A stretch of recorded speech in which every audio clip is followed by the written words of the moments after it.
اعوذ باللہ من الشیطان اللعین الرجیم بسم اللہ الرحمن الرحیم وبہ نستعین وصلی اللہ علی محمد وآل بیتہ الطاہرین اللہم صلی علی محمد وآل محمد وعجل فرجہم۔ ناظرین محترم، السلام علیکم ورحمۃ اللہ تعالی وبرکاتہ۔ ماہ مبارک رمضان کی عظمتوں اور رحمتوں سے فیضیاب ہوتے ہوئے آج ہم اپنے درس کی دوسرے سلسلے کو آپ حضرات کی خدمت اقدس میں پیش کرنے کی سعادت حاصل کر رہے ہیں۔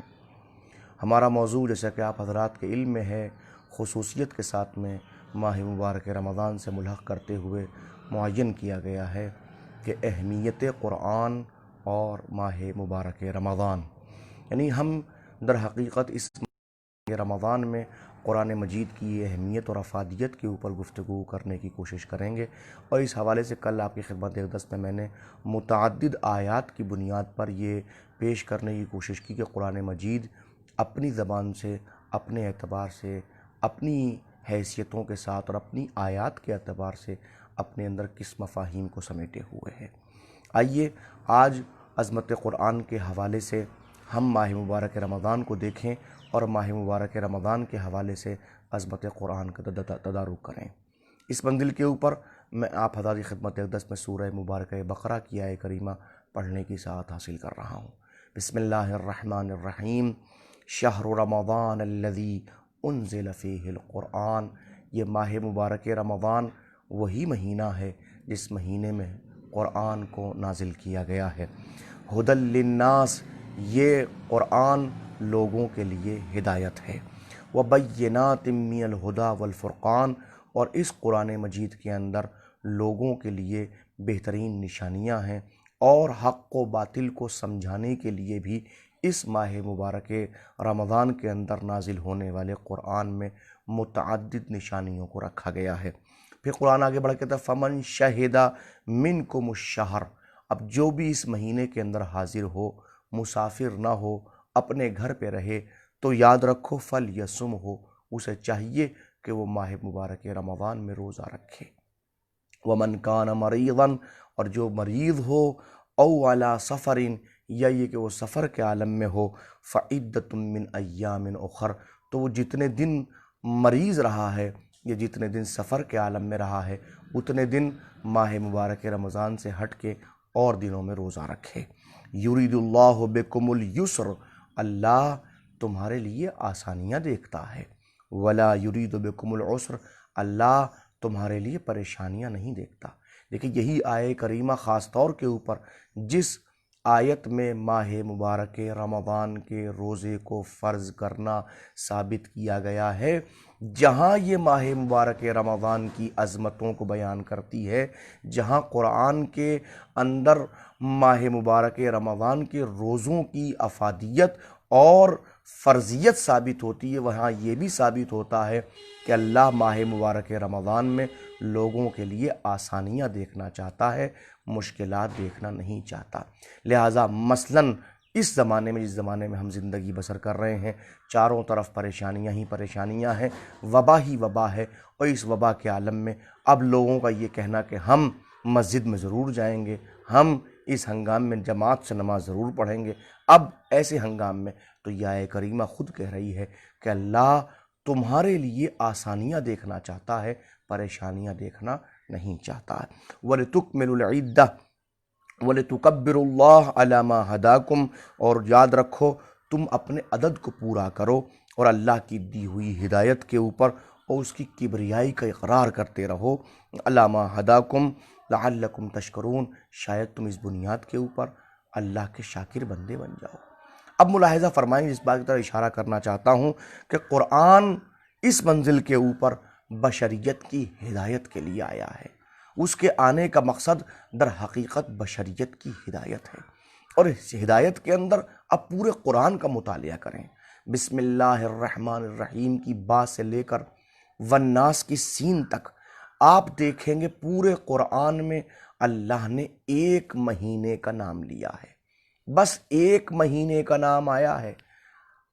اسلامی مہینے محرم الحرام سے شروع ہوتے ہیں، ذی الحجۃ الحرام پہ ختم ہوتے ہیں، لیکن پورے قرآن مجید میں اللہ نے صرف ایک مہینے کا نام لیا ہے، جس مہینے کا نام ماہ مبارک رمضان ہے، یعنی پورے مہینے کے اندر وہ ماہ مبارک رمضان ہے۔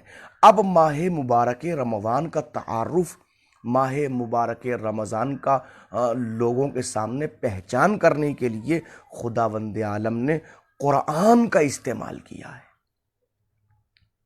آپ آیت میں پھر میں پڑھوں آپ کی خدمت اقدس کے اندر، شہر رمضان، ایک اکیلے مہینے کا نام آیا، ماہ مبارک رمضان کا نام آیا، کون سا؟ الذی انزل فیہ القرآن، رمضان وہ مہینہ ہے جس مہینے کے اندر اللہ نے قرآن کو نازل کیا ہے۔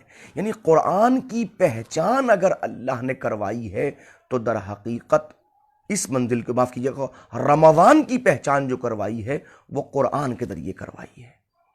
رمضان کی پہچان روزے کے ذریعے نہیں ہے۔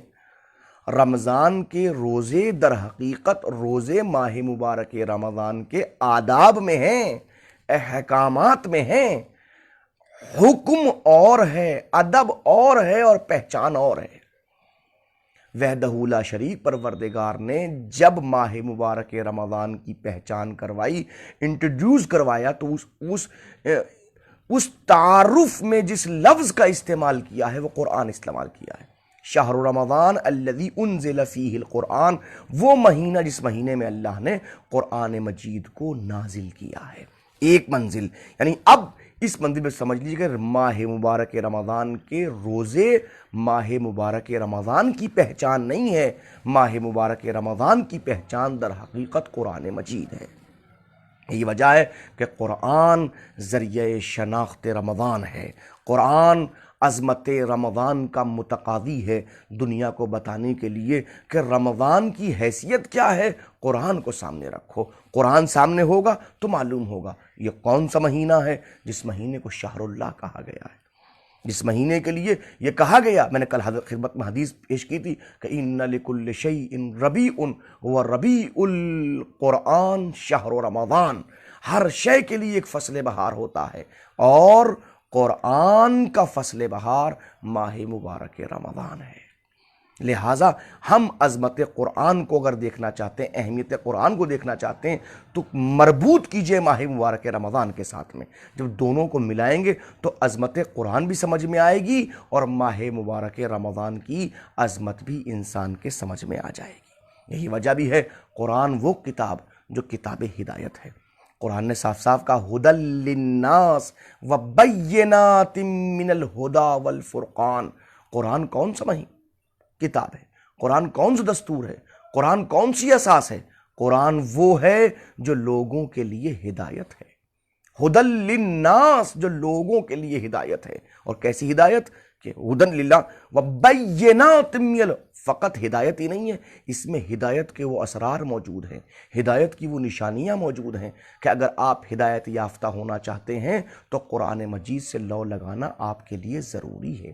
انسان جس حد تک جو بھی اس منزل کے اوپر ہدایت یافتہ ہونا چاہتا ہے، اس کے لیے ضروری ہے کہ وہ قرآن مجید کا مطالعہ کرے، اچھی طریقے سے دیکھے، اور ان تمام اسرار کو پانے کی کوشش کرے جو اسرار وحدہ لا شریک پروردگار نے قرآن مجید میں ہدایت انسانی کے لیے رکھے ہیں۔ پھر یہ بھی جملہ کہا کہ جس کسی کو بھی قرآن مجید میں حاضر ہو، ماہ مبارک رمضان میں حاضر ہونے کا شرف مل جائے، جو حاضر ہو، غائب نہ ہو، جو مسافر نہ ہو، تو اسے چاہیے کہ وہ روزہ رکھے۔ یعنی اگر کسی کی عمر کو اللہ سبحانہ تبارک و تعالی اتنی برکت دے دے کہ اس کی عمر کے اندر ماہ مبارک رمضان آ جائے، تو اسے چاہیے کہ وہ ماہ مبارک رمضان میں روزہ رکھے۔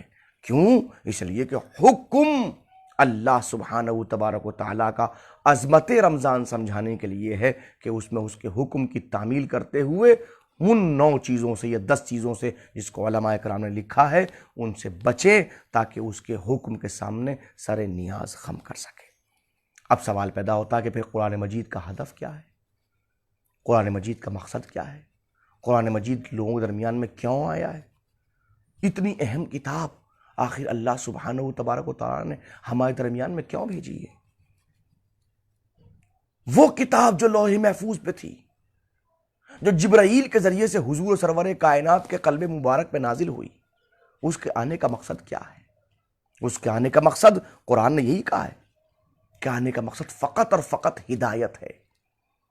ہدایت، دیکھیں میں ہدایت کے معنی انشاءاللہ آنے والے وقت میں عرض کروں گا خدمت اقدس کے اندر، جب وضاحت کے ساتھ میں سب سامنے چیزیں آئیں گی، لیکن آج یہ کہ نزول ہوا ہے تو برائے ہدایت ہوا ہے۔ قرآن لوح محفوظ میں تھا، لوح محفوظ سے حضور سرور کائنات کے پاس آیا، تو کیا قرآن کا ہدف اور مقصد صرف اور صرف یہ تھا کہ اس قرآن کو لوح محفوظ سے لے کر اور قلب مصطفیٰ پہ اتار دیا جائے، یا مقصد کچھ اور ہے؟ ہدف قرآن کی نہ لوح محفوظ ہے، نہ ہدف قرآن کی حضور سرور کائنات ہیں۔ قرآن مجید کے اندر مختلف ایسی آیات موجود ہیں جس سے ثابت ہوتا ہے کہ قرآن کی ضرورت سرور کائنات کو نہیں ہے۔ اگر قرآن نازل نہیں بھی ہوتا تب بھی سرور کائنات کے سامنے حاضر رہتا ہے۔ میں اپنے مشاہدین کی خدمت میں جملے عرض کروں، ارے سرور کائنات تو کجا، وہ تو افضل المرسلین ہیں، وہ تو خاتم النبیین ہیں، وہ تو صاحب لولاک ہیں، وہ تو طہ و یاسین، وہ تو رب العالمین کے حبیب اور محبوب۔ ان کی آغوش پاک میں تربیت پانے والے ان کے دو ننھے ننھے بچے جن کو دنیا حسن و حسین کے نام سے جانتی ہے، سرور کائنات کی آغوش میں بیٹھتے ہیں، اور ایک مرتبہ امت کو سرور کائنات متوجہ کر کے فرماتے ہیں یاد رکھو یہ میری آغوش میں بیٹھے ہیں، مگر یہاں سے بیٹھ کے لوح محفوظ کا مطالعہ کرتے ہیں۔ کیا مطلب؟ جن کے بچے اپنے اجداد کی اور اپنے ماں باپ کی گود میں بیٹھ کے قرآن کا مطالعہ وہاں سے کرتے ہوں، کیا ان کو ضرورت ہے کہ ان کے لیے قرآن بھیجا جائے؟ نہیں، قرآن کا ہدف نہ سرور کائنات ہے، نہ قرآن کا ہدف ائمہ معصومین ہے۔ پھر قرآن کا ہدف کون ہے؟ قرآن کا ہدف ھدی للناس، لوگوں کے لیے ہدایت بن کے آیا ہے۔ لیکن اس منزل پر محسوس کریں گے تو سمجھ میں آئے گا کہ جب ہدف لوگ ہیں تو پھر ہدف لوگ ہی ہیں، لہٰذا اب جب افراد اور عام انسان اس کے ہدف ہیں تو اس کو چاہیے کہ اس ہدف کو اٹھا کے دیکھیں کہ قرآن کس منزل کے اوپر کس سے کیا چاہتا ہے۔ یہی وجہ بھی ہے کہ مقام قلب مصطفیٰ ضرور ہے، لیکن جب آپ دیکھیں گے تو اس کے آنے کا مقصد سرور کائنات صلی اللہ علیہ وآلہ وسلم اور خود قرآن مجید نے جو بیان فرمایا ہے وہ صرف اور صرف حضور سرور کائنات کے اقوال کی روشنی میں اور آیات کی روشنی میں خود لوگ ہیں۔ اِنَّهُ لَقُرْآنٌ کریم فی کتاب مکنون لا یمسہ الا المطہرون، یہ قرآن مجید ہے جو کتاب مکنون میں محفوظ ہے، جس کو صرف اور صرف پاک و پاکیزہ افراد ہی مس کر سکتے ہیں۔ یہ تو وہاں تھا، اس کا مطلب جب وہاں تھا تو کچھ لوگ وہ تھے جو اس کو مس کرنے کی صلاحیت رکھتے تھے، جو اس کو چھونے کی صلاحیت رکھتے تھے، جو چھوتے تھے۔ تو اگر وہاں سے یہاں نہ آتا تب بھی ان کی دسترس میں تھا۔ لہٰذا کوئی کہے کہ مخاطب اس کے حضور سرور کائنات ہیں یا مخاطب اس کے ائمہ معصومین ہیں، ہم نہیں ہیں، تو یہ کہنا غلط ہے۔ مخاطب در حقیقت ہم لوگ ہیں، آپ لوگ ہیں، پوری عالم انسانیت مخاطب ہے۔ اور یہی وجہ بھی ہے کہ جب اس منزل پہ ہم دیکھتے ہیں کہ انسانوں کی ہدایت کے لیے قرآن آیا ہے، تو ماہ مبارک رمضان کے اندر انسانوں سے قریب تر کرنے کے لیے اس قرآن مجید کو یہ جملے ارشاد فرمائے گئے ہیں کہ عام دنوں کے اندر ایک آیت کے پڑھنے کا ثواب ایک آیت کے پڑھنے کے برابر ہے، لیکن ماہ مبارک رمضان کے اندر ایک آیت کے پڑھنے کا ثواب پورے قرآن کے پڑھنے کے برابر ہے۔ کیوں؟ تاکہ لوگ اس سے جڑ جائیں، لوگ اس سے قریب تر ہو جائیں، لوگوں کا رابطہ اس سے بڑھ جائے، اور جب رابطہ بڑھے تو لوگ اس کے مفہوم سے آشنا ہونے لگیں، اور جب مفہوم سے آشنا ہو تو پھر معلوم ہو کہ ان کا خدا ان سے چاہتا کیا ہے، اور جب چاہنے کی منزلیں سامنے آئیں گی تو خود بخود ایک انسان اس منزل کے اوپر اس ہدایت سے قریب تر ہو جائے گا جو ہدایت پروردگار نے اس کتاب معظم کے اندر تمام عالم انسانیت کے لیے رکھی ہے۔ وحدہ لا شریک کی بارگاہ میں دعا کہ پروردگار ہم سب کو اس کتاب کو سمجھنے کی توفیق عطا فرما، اس کتاب سے متمسک رہنے کی توفیق عطا فرما، اس کتاب کو محفوظ کرنے کی توفیق عطا فرما۔ انشاءاللہ العزیز محفوظ کرنا کیا ہوتا ہے، سمجھنا کیا ہوتا ہے، سمجھانا کیا ہوتا ہے، آگے آیا چاہتا ہے آپ لوگوں کی خدمت میں التماس ہے کہ آپ لوگ مسلسل جڑے رہیں، اپنے وقت کے اوپر تشریف لے کے آئیں۔ انشاءاللہ العزیز ہمارا درس کا دورانیہ صرف اور صرف 15 منٹ رہا کرے گا۔ آپ لوگوں سے التماس ہے کہ اپنے تمام دوستوں سے، احباب سے، رشتہ داروں سے کہیے کہ وہ تشریف لائیں، ہمارے درس میں شریک ہوں، اور انشاءاللہ جو سوالات آپ کے ہیں ان سوالات کو کیجئے، تاکہ آج کے سوالات کو آنے والے وقت کے لیے ہم کل کے لیے معین کریں انشاءاللہ العزیز۔ السلام علیکم ورحمۃ اللہ وبرکاتہ۔